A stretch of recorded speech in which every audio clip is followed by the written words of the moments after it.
Assalamualaikum warahmatullahi wabarakatuh. Apa kabar guys? Sudah kangen dengan saya atau dengan mata kuliah SPK kita? Di awal bulan Desember ini kita akan coba membahas metode baru, yaitu analytical hierarchy process. Seperti yang sudah saya sampaikan di materi sebelumnya dalam bentuk PowerPoint, maka minggu ini kita akan coba studi kasus berdasarkan soal yang ada di modul sistem pendukung keputusan kita. Saya akan coba mengajak teman-teman untuk kita membahas pelatihan soal nomor 1 yang ada di modul halaman 35 ya. Jadi pada soal itu disebutkan kita akan menentukan lokasi penjualan lontong berdasarkan kriteria harga, lokasi, dan perizinan, di mana alternatif yang nanti akan kita pilih adalah ada 4, yaitu ada perkantoran, perumahan, mal, dan pinggir jalan. Seperti biasa, untuk mempermudah proses pengerjaan dan mendapatkan hasil, maka saya akan menggunakan Excel untuk proses perhitungannya. Baik ya, kita mulai. Oke, kita siapkan dulu lahan kerja kita di Excel-nya. Kemudian kita beri nama dulu. Sistem yang akan kita bangun adalah sistem pendukung keputusan untuk menentukan lokasi berjualan lontong. Baik, kita harus siapkan dulu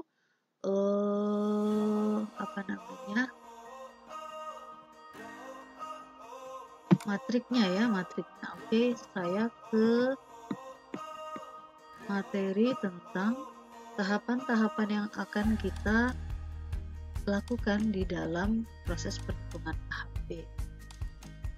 Ini dia. Jadi kita akan membuat matrik perbandingan berpasangan atau pairwise comparison matrix. Kemudian akan kita isikan berdasarkan tingkat kepentingan dari nilai-nilai tersebut. Baik, tadi kita sudah punya ada harga. Oke, di sini ada kriteria. Kemudian kriteria sendiri ada harga. Terus ada lokasi, kemudian perizinan. Terus berikutnya kita buat lagi, karena dia matrik, teman-teman ingat matrik ya, berarti dia ada nilai untuk baris dan kolom. Di sini juga ada harga, ada lokasi, dan ada perizinan. Baik, hal pertama yang harus kita lakukan adalah kita akan memberi nilai berdasarkan soal. Soalnya adalah ya, soalnya nih, bahwa harga itu lebih penting dari lokasi sebesar 2 kali. Harga lebih penting dari lokasi itu sebesar 2 kali. Dalam hal ini kita akan membaca dari mulai baris ke kolom ya. Jadi kita cari baris harga dan kolom lokasi, maka kita letakkan nilainya di sini. Jadi harga lokasi di sana ada 2. Oke, kemudian ada harga dan izin. Harga dan izin itu harga lebih penting 3 kali daripada perizinan. Kita masukkan 3. Selanjutnya yang terakhir ada lokasi dan izin, di mana nilainya adalah 2,5 lebih penting, 2,5. Oke, baik, sudah masuk nilainya. Oke, sebelumnya kita akan masukkan nilai 1 untuk setiap pertemuan baris dan kolom yang sama. Seperti harga ketemu harga, maka di sini 1 nilainya.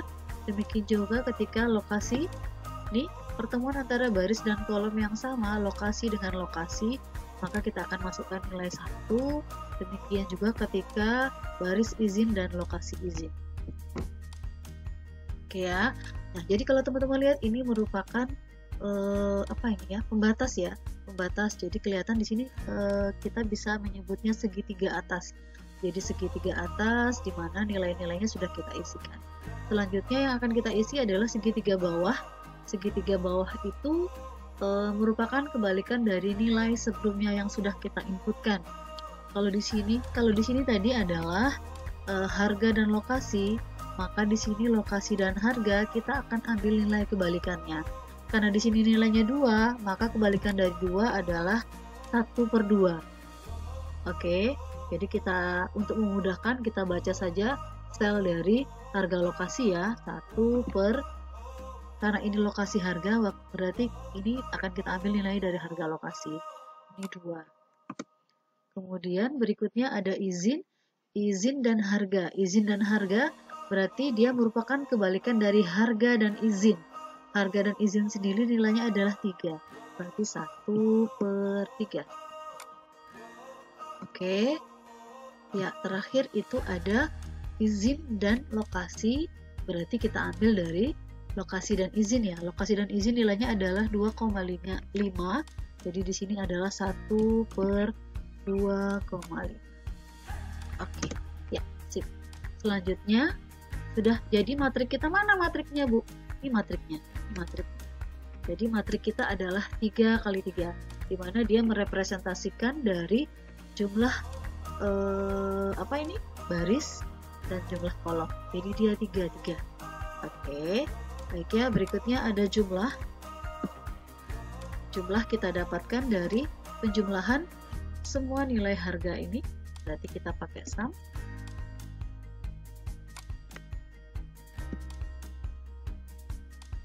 Oke. Ini juga sama. Di sum aja.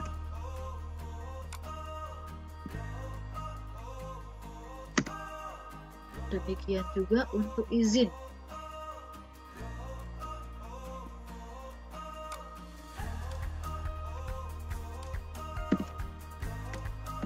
Ya, sudah dapat nilai semuanya, maka berikutnya kita akan mencari nilai priority factor. Oke. Nilai priority factor itu didapatkan dari nilai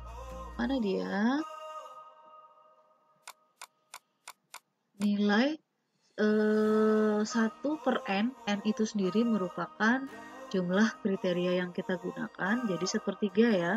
Mana Bu jumlah kriterianya? Kriteria kita adalah harga, lokasi, dan izin.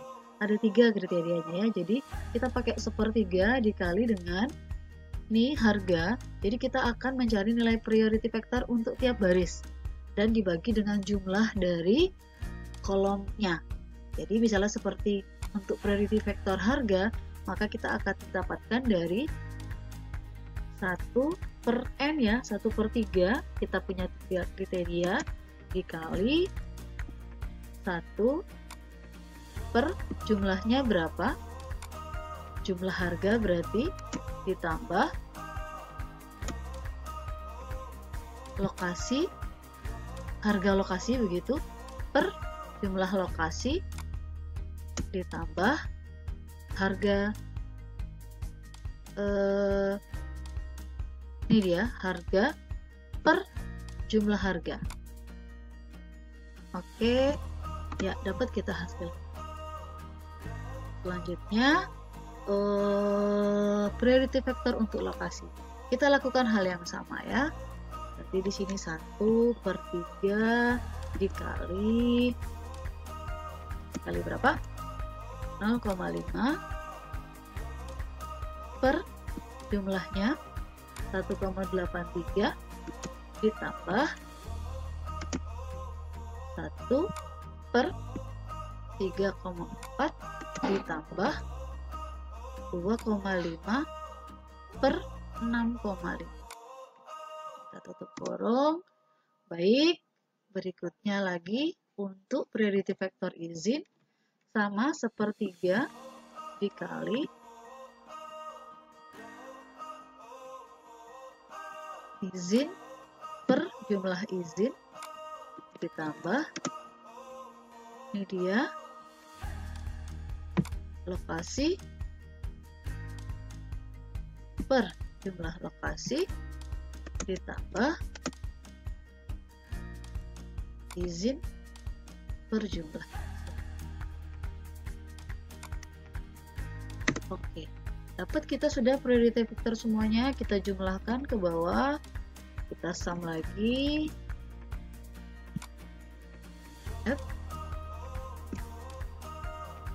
Ya, oke. Satu ini indikator yang menyatakan bahwa kita betul dalam melakukan proses penjumlahan dan perkalian. Jadi kalau ada yang lebih, kalau ada yang mungkin 0,9 sekian itu sudah mendekati 1 gitu ya, nggak apa-apa. Tapi kalau nilainya 0,7, 0,5 jauh banget kan dari 1, maka mungkin kita salah dalam melakukan perkalian dan pembagian dengan sel-sel tertentu. Jadi sekali lagi, 1 ini menunjukkan indikator bahwa kita betul dalam melakukan proses perhitungan. Selanjutnya kita cari nilai lambda max. Lambda max itu adalah prinsipal eigenvalue ya. Lambda max itu prinsipal eigenvalue.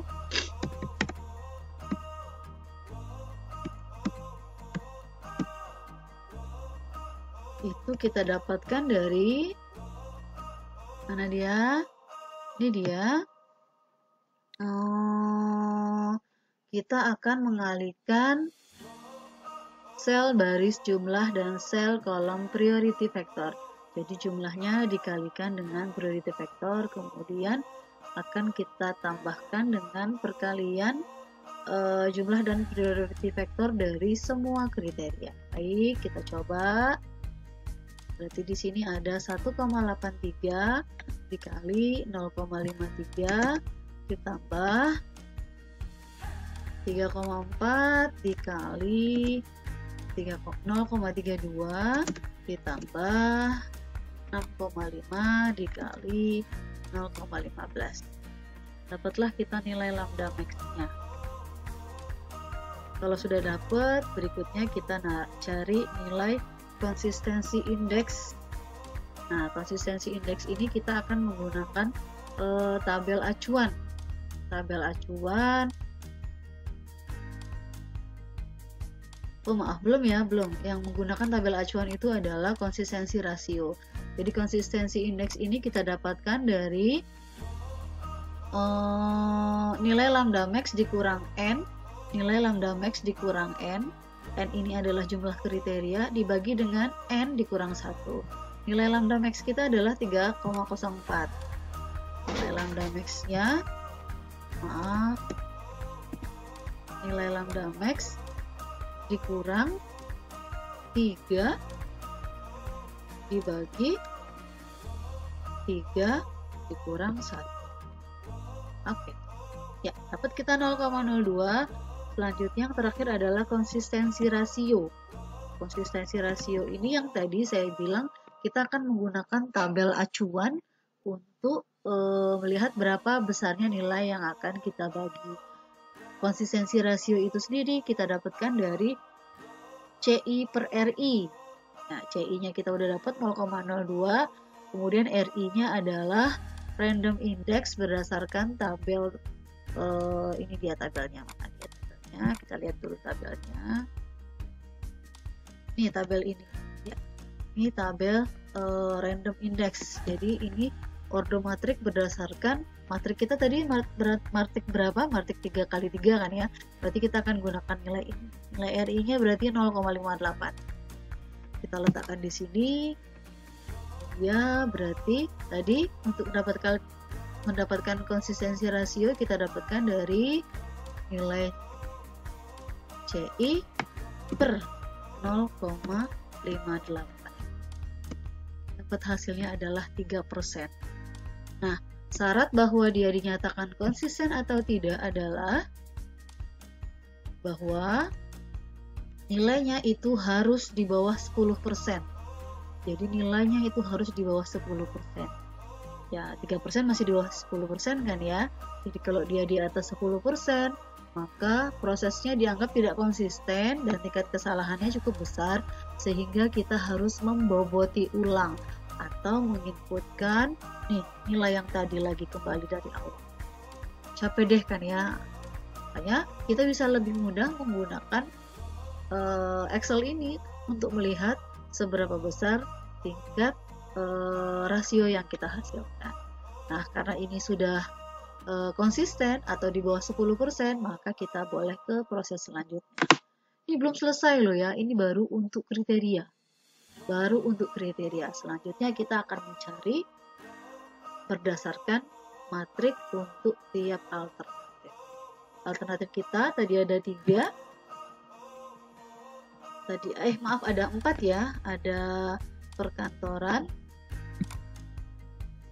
ada perkantoran, ada perumahan, ada mall dan pinggir jalan. Maka kita akan melakukan 4 kali lagi proses untuk mendapatkan nilai rasionya konsisten atau enggak. Jadi kriteria alternatif pertama adalah perkantoran, kemudian perumahan, mall dan kemudian pinggir jalan. Kita coba dulu ya, karena di sini kita menggunakan 4 matrik ordo 4 karena ada 4. Kita di perkantoran, perumahan, mall dan pinggir jalan. Baik, ini adalah alternatif nilai kriteria untuk harga dari alternatif kita. Alternatif kita ada perkantoran, kemudian ada perumahan, ada mall, dan ada pinggir jalan. Baik, berikutnya juga sama. Ya. Di sini perkantoran, yang perumahan, mall, dan pinggir jalan. Di sini kemudian ada jumlah, ada lambda max atau principal eigenvalue, kemudian ada konsistensi indeks dan ada konsistensi rasio. Kita lengkapi dulu. Di sini ada priority factor ya. Ada priority factor ya. Kita masukkan. Sebenarnya ada cara yang lain untuk lebih mudah sebelum kita membaca soal gitu ya. Jadi akan kelihatan segitiga bawah sama segitiga atasnya. Mana dia, Bu? Kita coba lihat. Kita akan temukan pertemuan antara baris dan kolom yang sama dari alternatif ini. Seperti perkantoran dengan perkantoran, kita akan beri dia nilai 1 kan ya tadi. Kemudian ini perumahan dengan perumahan nilai 1 juga. Ini mall dan mall 1 juga, serta pinggir jalan dan pinggir jalan. Nah, kalau sudah seperti ini kelihatan kan ya segitiganya, ya segitiga atas. Yang ini segitiga bawah. Sekarang kita lihat nilai yang akan kita masukkan itu di mana. Nilai yang kita akan masukkan adalah di perumahan dan perkantoran. Kita akan cari, berarti kita baca baris, kemudian baca kolom. Perumahan, kemudian perkantoran. Ini dia. Perumahan dan perkantoran itu ada nilainya 3 kali lebih penting. Kemudian mall dan perkantoran itu 4 kali. Mall dan perumahan itu 2 kali lebih penting. Pinggir jalan dan perkantoran itu 3 kali. Pinggir jalan dan perumahan 3 kali. Dan pinggir jalan serta mall itu 2 kali lebih penting. Kelihatan di sini bahwa yang kita isi duluan berdasarkan soal adalah segitiga bawah. Ya, berarti selanjutnya nilai yang akan kita cari adalah segitiga atas berdasarkan nilai segitiga bawah yang tadi sudah kita inputkan. Caranya sama seperti waktu kita cari kriteria. Ini merupakan sel perpotongan antara perkantoran dan perumahan. Berarti kita cari berdasarkan perumahan perkantoran ya. Nah, perumahan perkantoran adalah 3, ini dia. Berarti kita ambil nilainya sama dengan 1/3. Ini perkantoran mall, berarti dari mall perkantoran. Mall perkantoran adalah 4, 1/4. Kemudian ini adalah perkantoran pinggir jalan, berarti dari pinggir jalan dan perkantoran. Ini nilainya 3, 1/3. Selanjutnya, ini adalah perumahan mall, Berarti kita ambil dari mol perumahan 1 per mol perumahan, mana dia? Mol perumahan ini dia 2 ya. Selanjutnya lagi adalah ini perumahan pinggir jalan, berarti pinggir jalan perumahan ini dia 1 per 3. Dan terakhir adalah mall pinggir jalan, berarti berdasarkan pinggir jalan mall. Pinggir jalan mall adalah 2. 1 per 2. Oke, sudah kita masukkan nilai matrik 4 kali 4 kita. Nilai matrik 4 kali 4. Selanjutnya kita jumlahkan seperti tadi ya, kita pakai sum.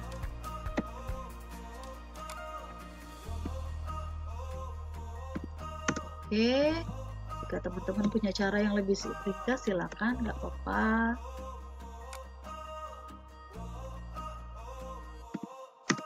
Kemudian ini dia sama, kita sum juga.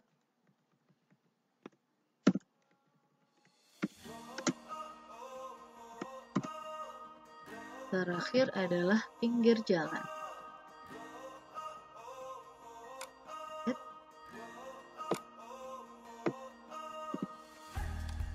Oh, sorry.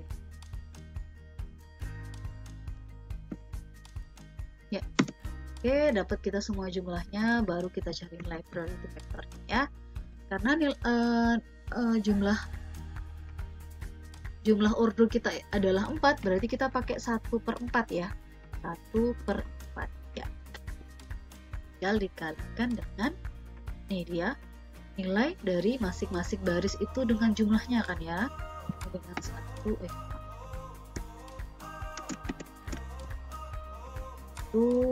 per 11 ditambah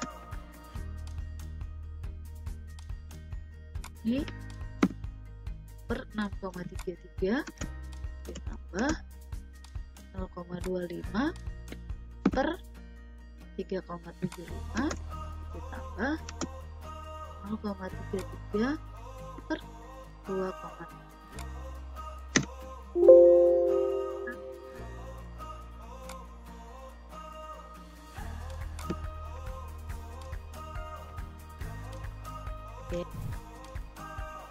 Selanjutnya kita lakukan hal yang sama untuk mencari priority factor perumahan ya. Kalau tadi yang perkantoran udah, berikutnya yang perumahan sama caranya. Kita masih menggunakan 1/4 karena kita menggunakan matriks ordo 4, kemudian dikali dengan nilai perumahan per jumlah perumahan ditambah apa ini nilai perumahan per jumlah perumahan ditambah nilai mall per jumlah mall, terakhir ditambah nilai pinggir jalan per jumlah pinggir jalan. Oke, dapat nilainya. Kita cari yang mall sekarang, sama 1/4 dikali nilai mall per jumlah mall ditambah nilai per perumahan ya, per jumlah perumahan ditambah nilai mall per jumlah mall ditambah nilai pinggir jalan per jumlah. Terakhir sama juga, saya sengaja satu persatu biar teman-teman paham, walaupun sebenarnya bisa kopas kan ya dari sel sebelumnya. 3/11 ditambah 3/6,33 ditambah 2/3,75 ditambah 1/2,17. Oke, dapat sudah semuanya, kita jumlahkan menggunakan sum seperti tadi.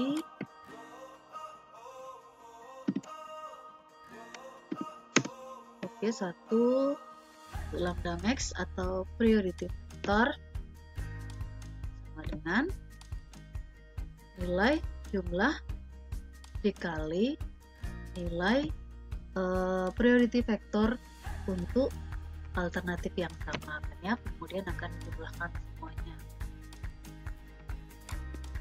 Jumlah perkantoran dikali priority vector perkantoran ditambah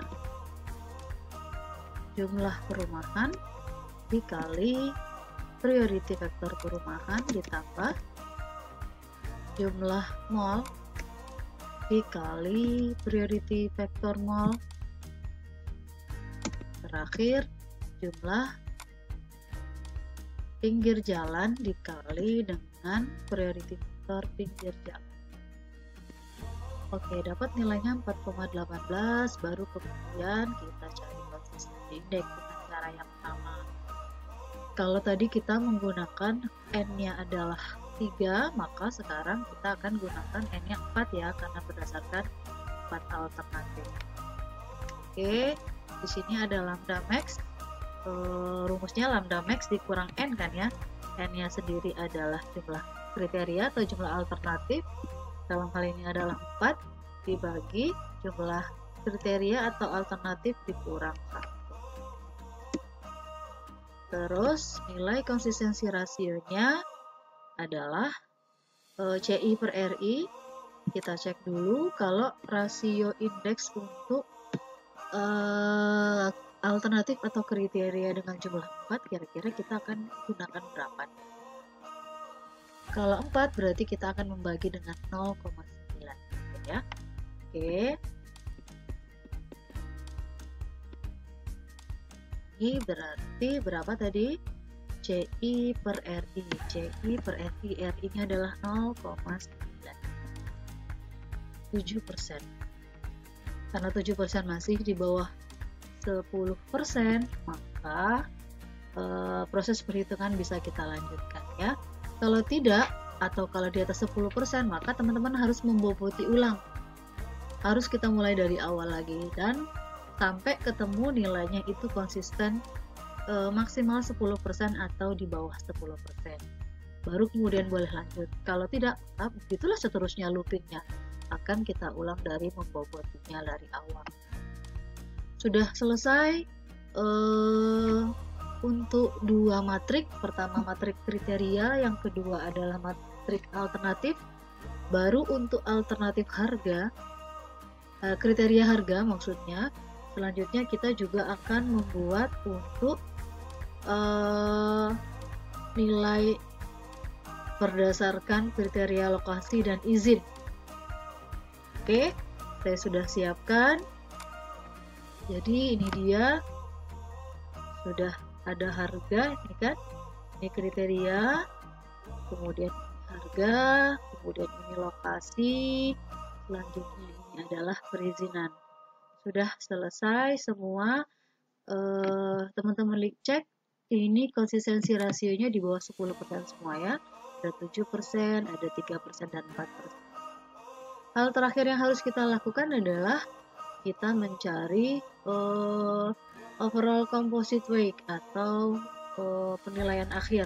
Jadi nilai bobot yang kita dapatkan dari masing-masing kriteria tadi nanti akan kita kalikan dengan nilai yang diperoleh oleh masing-masing alternatif. Seperti ini ya. Ini ada weight atau bobot. Jadi bobot ini adalah bobot.